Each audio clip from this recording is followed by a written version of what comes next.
From this to this. Ay, bakit naging si Erica Pineda yan? Char! Hindi yan si Erica Pineda. Ako lang to.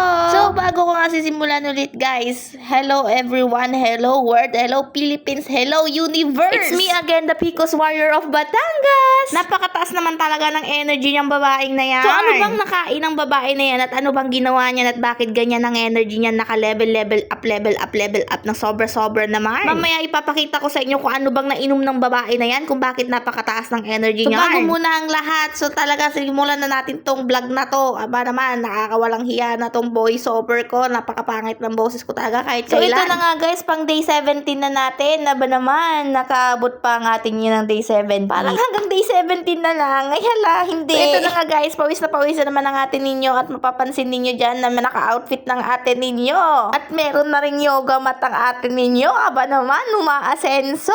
Charis! So, hindi guys, bali yan ay sponsored lahat ng aking ate. Shoutout sa'yo ate. Aba naman, napakaganda mo, napakaganda mong babae. Charot. Kidding aside, thank you very much ate sa sponsor ng aking mga damit at sponsor ng aking yoga mat. Susunod baka sapatos naman. Aba naman. So, kidding aside guys, yung ate ko talaga na yan, supportive talaga at sa mga ginagawa ko yan. Sa lahat talaga ng ginagawa ko. Sa lahat ng mga ginagawa ko, siya ang number 1 supporter ko talaga. Siya ang nagpo-provide ng lahat ng mga kailangan ko pag humingi ako ng ganito. Aba naman, bunso, sige bumili ka na yan kasi nag-exercise ka everyday. Very good ka. Ba naman? Talaga namang yung ate ko na yan ay love na love ako. Akala mo naman talaga hindi nag-aaway kung talagang magmahalan yung dalawang yan. Na ba naman? So, kidding aside guys, alam nyo naman na ang magkakapatid talaga is normal na nag-aaway. Pero kami ni ate parang abnormal kami. Kasi alam ko namang normal na nag-aaway ang mga magkakapatid. Pero kami kasi parang buwan kami hindi nag-uusap niyan. Kapag nag-aaway kami, minsan inabot pa ng taon na hindi nagpapansinan. Na ba naman, napakataas na mga pride. Minsan hindi na ata pride yung mataas sa amin, surf na, charot.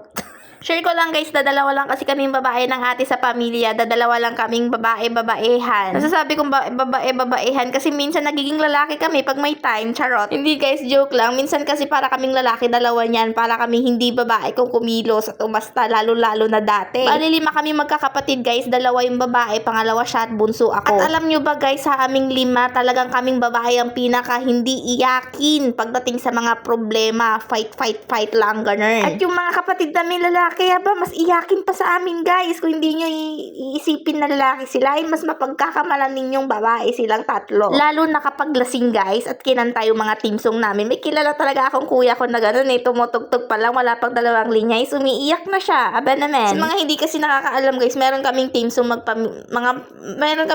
magkakapatid, as in buong pamilya team song namin yun. So pag nagsasama-sama kami, pag buo kami, is napatugtog namin yun. So kapag tumutugtog yun guys, talagang hindi mo maiiwasan mapapaluha kasi syempre lahat kami magkakapatid is buo kami dati, sama-sama kami, hindi kami naghihiwalay sa hirap at ginhawa, sa mabaho at mabango man kami, is buo kami. Until yung dumating yung panahon guys na kailangan na namin maghiwa-hiwalay, yung ate ko kailangan na magtrabaho abroad at ako ito, nagiging kapwa dito sa Zambales para mag-enjoy din ng buhay at yung mga kapatid kong lalaki is may kanya-kanya na rin pamilya. Pero yung 3 lalaki namin guys is nandun pa rin sila sa Batangas, sama-sama sila doon, buo sila doon at masaya sila doon at lagi silang lasing, ba naman? So siguro ganun talaga sa buhay guys, hindi naman talaga natin mapapangako sa sarili natin, sa buong pamilya natin na lagi tayong magkakasama. Ang importante is kahit magkakalayo tayo is mahal natin ang isa't isa, ganun. Darating talaga ang mga panahon guys na magkakaroon ng kanya-kanyang pamilya ang bawat isa, magkakaroon ng anak, magkakaroon ng asawa, magkakaroon ng kanyang tatahaking buhay at hindi sa lahat ng pagkakataon is masasamahan ka ng kapatid or magulang mo. At sa aking mother naman, shout out sa'yo ma, magpakasaya ka dyan, nandito na ako sa TV,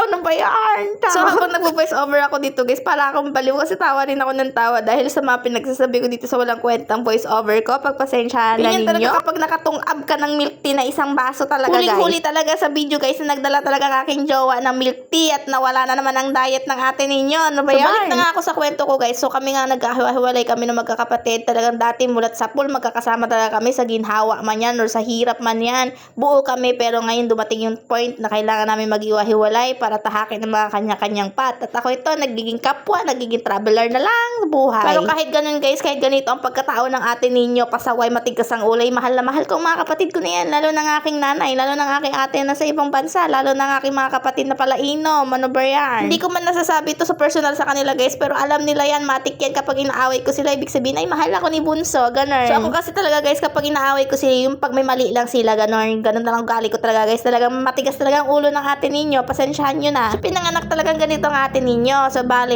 intindihin nyo na lang ha. So, bale, magsa 7 months na ako dito guys. So, bale, 7 months na ako nakahiwalay sa kanilang lahat. At miss na miss ko na silang lahat. Lalong-lalo na yung bago kong panganak na pamangkin. Ano ba yan? Hindi ko pa nakikita yung babatang iyan. Nagpaplano naman kami guys na pumasyal doon ni Josh pag meron na siyang time, mayroon na siyang leave ulit na available at may iset namin yung date na pag-uwi doon. Syempre, kailangan din ng pera guys pag uuwi doon, diba? So, kailangan muna mag-ipon ng mga taong ito. So, dahil medyo napapadaldal ng ate ninyo, dito ko na muna puputulin ng ating vlog guys. Napakaingay talaga ng bunganga nito. Ang pangit-pangit pa ng boses ng babaeng iyan. Napakaingay talaga. So, ayun na nga guys, huwag ninyo kakalimutan mag-follow sa ating page at share to ng video na to para mas marami pang makakita. Babush! Thank you for watching!